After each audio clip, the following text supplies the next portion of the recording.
मेरे प्रिय विद्यार्थियों, काफ़ी दिन से हमारा मॉडर्न हिस्ट्री का लेक्चर चल रहा था, लेकिन अब संविधान का शुरू होगा। जहां से हमने समाप्त किया था, इसके पहले वाले वीडियो में हमने लोकसभा के अध्यक्ष के बारे में बताया था, संसदीय प्रणाली के जो अंग होते हैं उसी के तहत अब हम चलेंगे आगे। और संसदीय समितियां के बारे में हम आज चर्चा करेंगे कि उस समितियों का क्या कार्य है, कौन स्थायी समिति होती है, कौन अस्थायी समिति होती है, इनकी हम चर्चा करेंगे। इन समितियों का क्या महत्व है। तो आपको बता दें कि मुख्यतः समितियों का क्या कार्य है। आपको एक चीज़ बता दें कि विश्व के सभी देशों में, अधिकांश देशों में समितियां किसी न किसी रूप में काम करती हैं। हमारे प्राचीन काल में भी समितियां बनती थीं, उनका कार्य होता था, हर समिति का अलग अलग होता था। वर्तमान में भी वही व्यवस्था है, लेकिन अब संसदीय प्रणाली के तहत है। अब उसका एक स्वरूप दे दिया गया है, आकार दे दिया गया है, और संसद इन संसदीय समितियों के माध्यम से बहुत से कार्य कराती है। एक तरह से कह सकते हैं कि कार्यपालिका का जो बहुत से कार्य हैं या उस पर नियंत्रण रखने का कार्य ये संसदीय समितियां ही करती हैं। उनको आईना दिखाने का भी काम ये संसदीय समितियां करती हैं। और एक चीज़ और बता दें कि अधिकांश संसदीय समितियों का कार्यकाल 1 वर्ष होता है। ये ध्यान में रखिएगा कि अधिकांश संसदीय समितियों का कार्यकाल 1 वर्ष होता है। तो अभी हमने कहा कि 2 तरह की समितियां होती हैं, एक होती हैं अस्थायी समितियां और एक होती हैं तदर्थ समितियां, जिसको एडहॉक पे कहते हैं। मतलब उनका जब जरूरत रहता है तभी उनकी समितियों का गठन किया जाता है, अन्यथा उसकी कोई ज़रूरत नहीं होती है।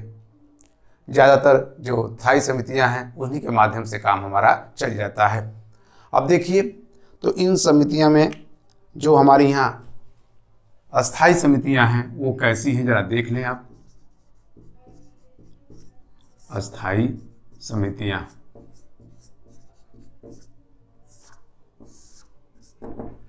इसमें से जो अस्थायी समितियां हैं उसमें से वित्तीय समितियां, ध्यान रखिएगा, वित्तीय समितियां।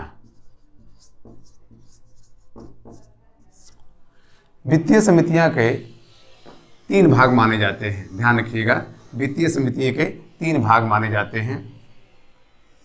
पहला है प्राक्कलन समिति,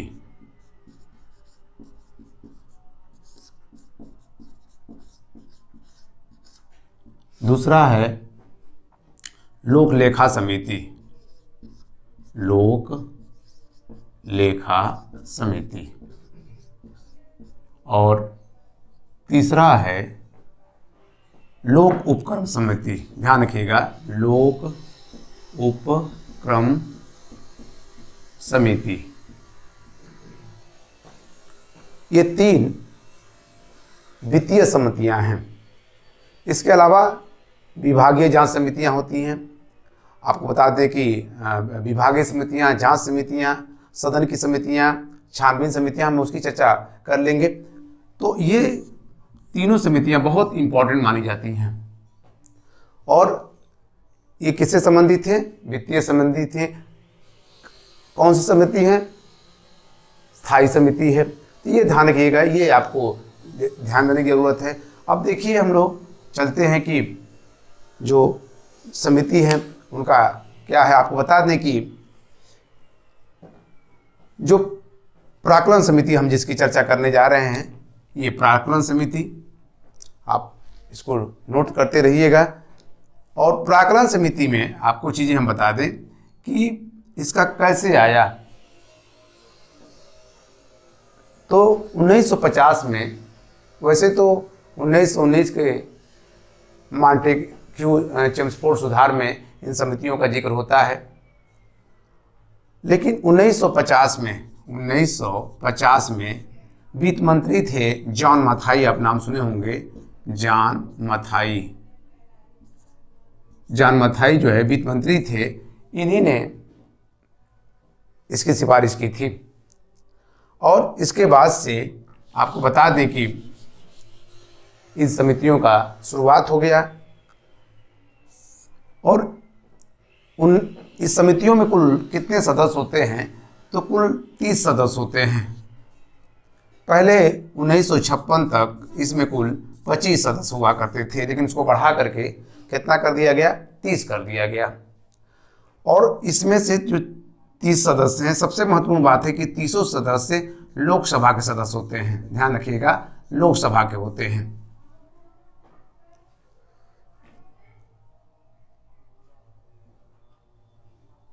इनका चुनाव अनुपातिक प्रतिनिधित्व एकल संक्रमणीय मतों द्वारा ही होता है, अर्थात इनका निर्वाचन होता है। इन समिति के सदस्यों का क्या होता है, निर्वाचन होता है, न कि इनको नियुक्त कर दिया जाता है। और इसमें पक्ष विपक्ष के किसी के भी मेंबर इसमें हो सकते हैं। सबसे महत्वपूर्ण बात है कि ये जो समिति है, अभी हमने कहा कि इसके सारे सदस्य लोकसभा के होते हैं और ये समितियों में सबसे बड़ी समिति मानी जाती है। अब तक जो है ये समितियों में सबसे बड़ी मानी जाती है। आपको बता दें कि इसमें 22 होते हैं, इसमें भी 22 होते हैं, लेकिन इसमें कितने होते हैं, 30 होते हैं। अब अभी हम कहें कि ये क्या करती है, इसका गठन कब होता है, तो जब लोकसभा का गठन हो जाता है। ध्यान रखिएगा, लोकसभा का बजट जब हो जाता है, का बजट पास हो जाता है, तब इस समिति का गठन होता है। हमने कहा कि हर समिति का कार्यकाल लगभग कितना है, 1 साल है। तो ये जो है, जो उस पर खर्च हुआ लोकसभा में, जो वित्त, अभी हमने कहा ना कि वित्त से संबंधित है, फाइनेंशियल है, मनी से है, तो उस पर यह अनुमान लगाती है कि उस पैसा जो बजट में पास हुआ है वो कहाँ कहाँ खर्च होगा, सही तरीके से खर्च होगा कि नहीं होगा, कहीं अनावश्यक व्यय तो नहीं हो रहा है। तो कह सकते हैं कि अनावश्यक जो व्यय होता है उस पर यह सिफारिश करती है कि इसको रोका जाए। ध्यान रखिएगा, ये केवल सिफारिश करती है। तो इसीलिए इसको मित व्ययता समिति भी कहते हैं। ध्यान रखिएगा, इसको क्या कहते हैं, मित व्ययता समिति भी कहते हैं, मतलब व्ययता समिति भी कहते हैं कि आप अनावश्यक इसको व्यय मत करिए। तो इस समिति एक तरह से सिफारिश करती है, बजट पर जो पैसा पास हुआ है उसका अनुमान लगाती है, और एक तरह से कह सकते हैं कि वो पैसा किस किस मद में कैसे कैसे खर्च होता है उसकी भी ये जांच करके सिफारिश करती है कि इस पर इस तरह से होना चाहिए। तो भारत के इतिहास में प्राक्कलन समिति का गठन इसीलिए किया गया, एस्टिमेट कमेटी इसको कहते हैं अंग्रेजी में।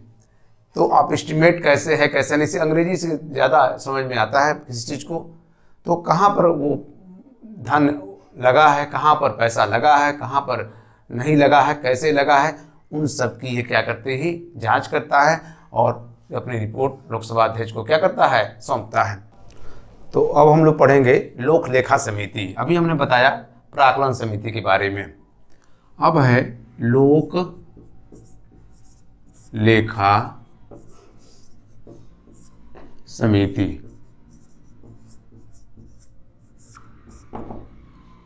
देखिए, लोक लेखा समिति में कुल 22 सदस्य होते हैं। ध्यान रखिए, कितने सदस्य होते हैं, 22। 15 जो है ये होते हैं लोकसभा से और 7 होते हैं राज्यसभा से। ये ध्यान रखिएगा, राज्यसभा से। तो कुल कितना हो गया, 22 सदस्य हो गए। आपको बता दें कि जो ये 15 सदस्य होते हैं इनका भी निर्वाचन होता है अनुपातिक प्रतिनिधित्व एकल संक्रमणीय मतों द्वारा, और जो ये 7 सदस्य होते हैं ये मनोनीत हो जाते हैं। ये ध्यान देने की बातें हैं आप लोगों को। और समितियों में अभी हम जिसके पहले बताया कि प्राक्कलन समिति सबसे बड़ी समिति होती है, लेकिन ये समिति भारत की सबसे पुरानी समिति है। इसका गठन 1921 में ही हो गया था। तो सबसे अगर पूछे सबसे पुरानी समिति तो क्या कहेंगे, लोक लेखा समिति। इसमें कुल कितने सदस्य होते हैं, 22, 15 लोकसभा से, 7 राज्यसभा से। एक चीज और बता दें कि इन समितियों में कोई भी मंत्री इसका सदस्य नहीं होता है, ये एक बहुत बड़ी चीज बता दे रहे हैं, कोई भी मंत्री इसका सदस्य नहीं होता है। दूसरा कि इस समिति का भी कार्यकाल 1 वर्ष होता है और इस समिति में जो इसका अध्यक्ष होता है वह विपक्ष का नेता होता है। ये ध्यान रखिएगा कि विपक्ष का नेता होता है और उसका कार्यकाल भी 1 वर्ष का होता है। ये परंपरा है 1967 से शुरुआत हुआ, 1967 से शुरुआत हुआ, जब लोक लेखा समिति का अध्यक्ष विपक्ष का कोई क्या होगा, नेता होगा। दूसरी महत्वपूर्ण बात यह है कि इस समिति का क्या कार्य है, तो सबसे बड़ी बात इसका कार्य है कि जो व्यय हुआ है पैसा उसकी जांच करना। यहाँ यही नहीं बल्कि जो नियंत्रक महालेखा परीक्षक है, जिसका उल्लेख अनुच्छेद 148 में है, जिसे हम कैग के नाम से जाना जाते हैं, उसके रिपोर्ट को, उसके प्रतिवेदनों को भी ये क्या करती है, समीक्षा करती है। इसीलिए कहते हैं कि लोक लेखा समिति को नियंत्रक महालेखा परीक्षक का पथ प्रदर्शक या मित्र भी कहा गया है। तो अनावश्यक जो पैसा व्यय हुआ है किसी भी मद में, तो उसकी जांच कौन करता है, लोक लेखा समिति करता है। दूसरा, यह भी समिति अपना रिपोर्ट लोकसभा अध्यक्ष को क्या करती है, सौंपती है। तो ये महत्वपूर्ण ये भी समिति मानी जाएगी। हमने कहा कि ये वित्तीय समितियों से इसका संबंध है, जैसे प्राकलन समिति, लोक लेखा समिति और उसी तरह से लोक उपक्रम समिति। तो ये अब इसकी हम आगे चर्चा करेंगे कि तो आप समझ गए हो कि इसका क्या कार्य है।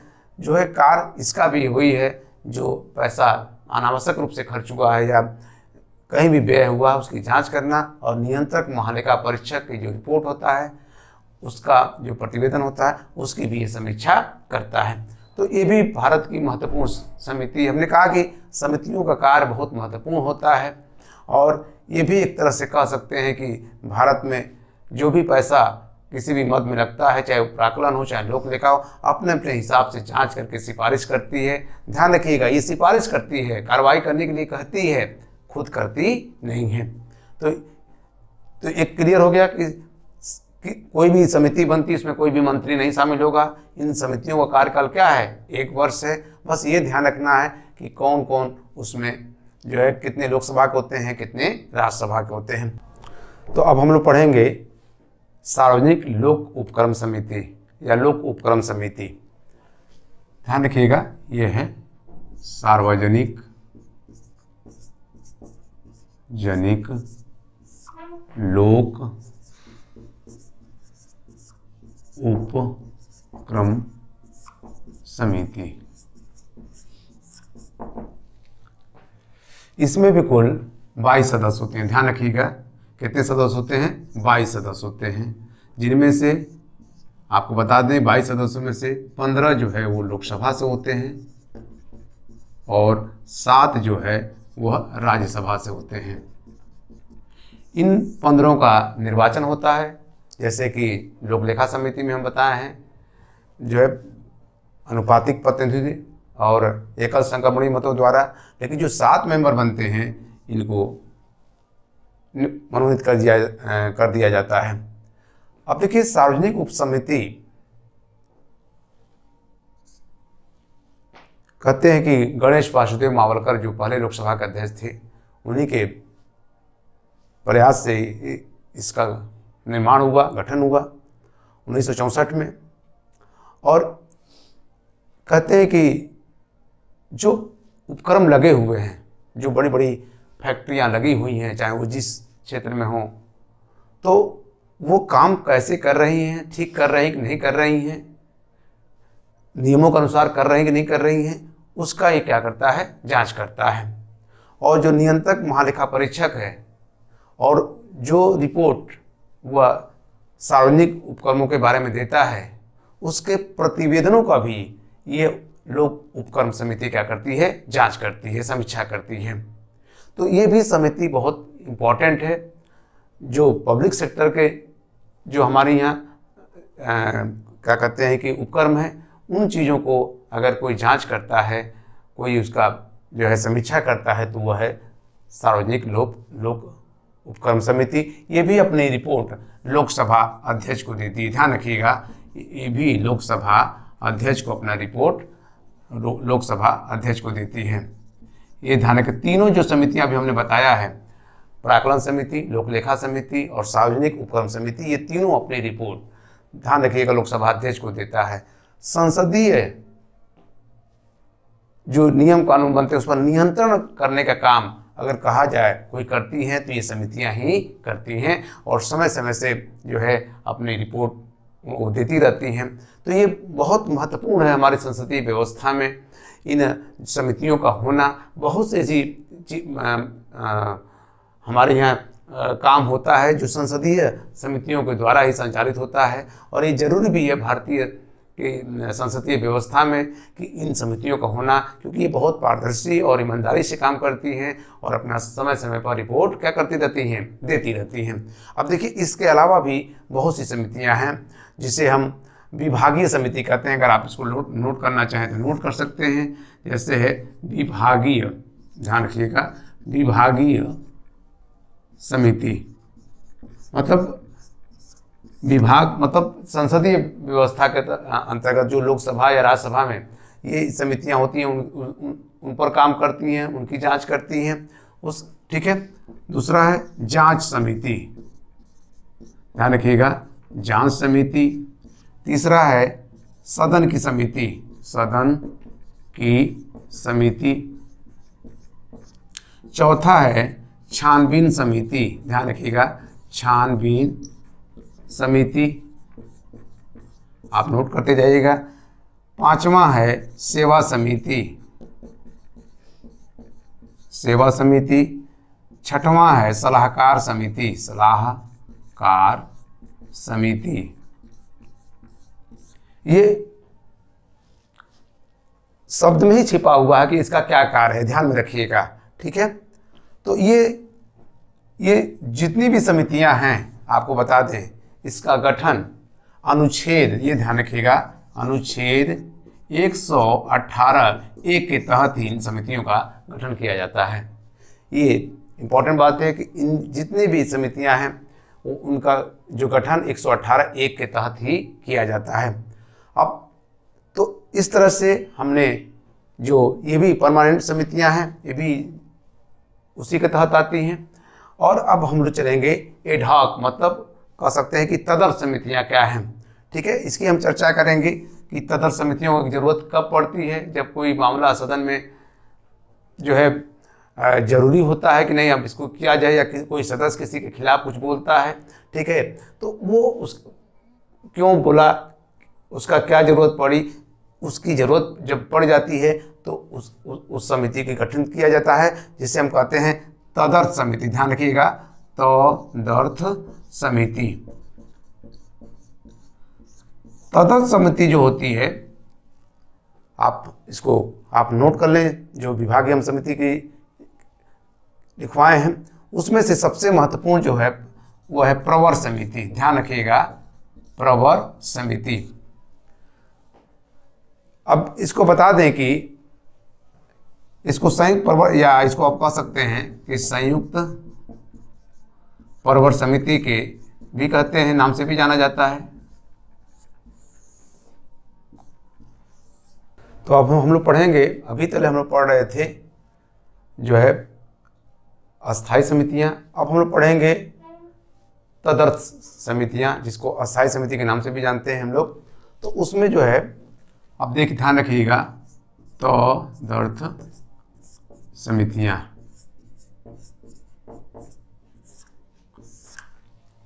इन तदर्थ समितियों में ध्यान रखिएगा जो सबसे महत्वपूर्ण समिति होती है वो होती है प्रवर समिति, प्रवर समिति,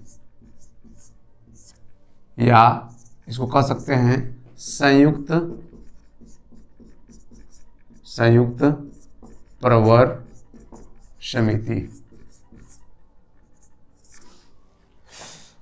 जब किसी विधेयक पर विवाद उत्पन्न हो जाता है उस सदन में, तब इस समिति का गठन किया जाता है। लेकिन जब दोनों सदनों में विवाद हो जाए तब इसको संयुक्त प्रवर समिति का गठन किया जाता है। ये ध्यान में रखिएगा। प्रवर समिति में कितने सदस्य होते हैं? 30। उसी सदन से होते हैं। जैसे मानिए राज्यसभा के हैं तो राज्यसभा के होंगे, लोकसभा के होंगे तो लोकसभा के होंगे। लेकिन अगर दोनों सदनों में किसी विधेयक पर विचार विमर्श करना है, विवाद हो गया है, तो उसका गठन होता है संयुक्त, मतलब दोनों आ गया। संयुक्त माना लोकसभा भी आ गया, राज्यसभा भी आ गया। ये ध्यान रखना आप लोगों का। तो इसमें जो होते हैं 30 + 15 कुल कितना हो गए? 45। मतलब 30 लोकसभा से रहेंगे। हमेशा लोकसभा भारी रहेगा, इसलिए लोकसभा को महत्वपूर्ण सदन कहा गया, लोकप्रिय सदन कहा गया। इसीलिए कहा गया। आप खुद देखिए कि समितियों में भी लोकसभा का दबदबा कायम है। ठीक है। और 15 किससे होते हैं? राज्यसभा से होते हैं। ध्यान रखिएगा, राज्यसभा से।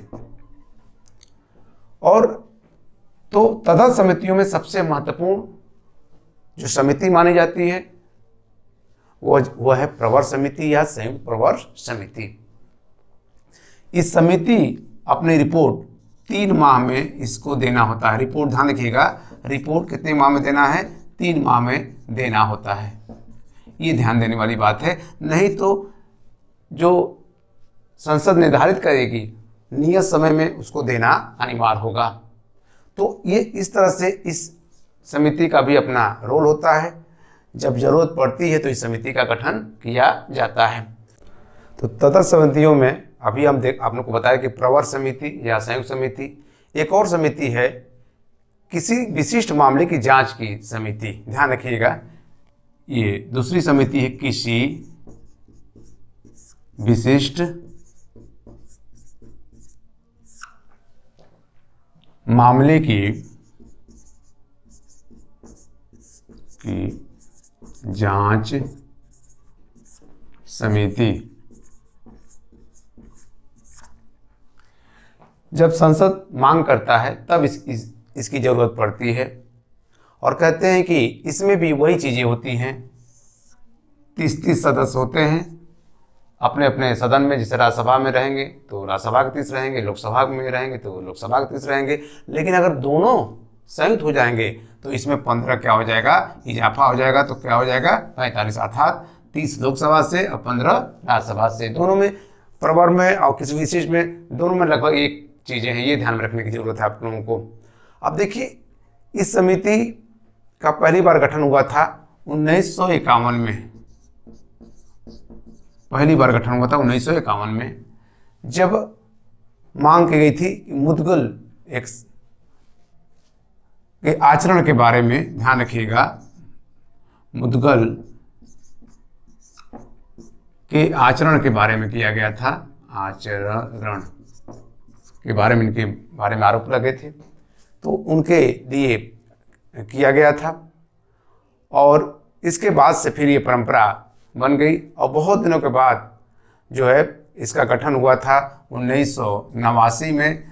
बोफर्स घोटाला की जांच करिए वी शंकरानंद के अध्यक्षता में। उसके बाद से कई समितियां आई, जैसे पवार समिति थी। ध्यान रखिएगा, पवार समिति 2003। तो 2003 में जो पेय पदार्थ था उसमें कीटनाशकों को कितना मात्रा में मिलाया जा रहा है, कितना नहीं है, उसकी जांच करना था। शरद पवार इसके अध्यक्ष थे। उसी तरह से चाको समिति थी। ठीक है, चाको समिति का गठन हुआ था 2011 में। और इसका जो स्पेक्ट्रम घोटाला हुआ था उसकी जांच करना था। इसके अध्यक्ष थे पीसी चाको। ध्यान रखिएगा, पीसी चाको। उन्हीं के नाम पर जो जांच करता है उसी के नाम पर उस समिति का नामकरण कर दिया जाता है। तो इस तरह से ये जो समितियां हैं, जब जरूरत होती है तब उसकी मृदा समिति थी। उन्होंने कई ऐसी समितियां थी जब मांग की गई तो उसके लिए उसका गठन किया गया और उसकी रिपोर्ट के आधार पर उस पर कार्रवाई की जाती है। तो अब आप लोग को हम बता दिए कि जो समितियां कितने तरह की होती हैं संसदीय, वो 2 होती हैं।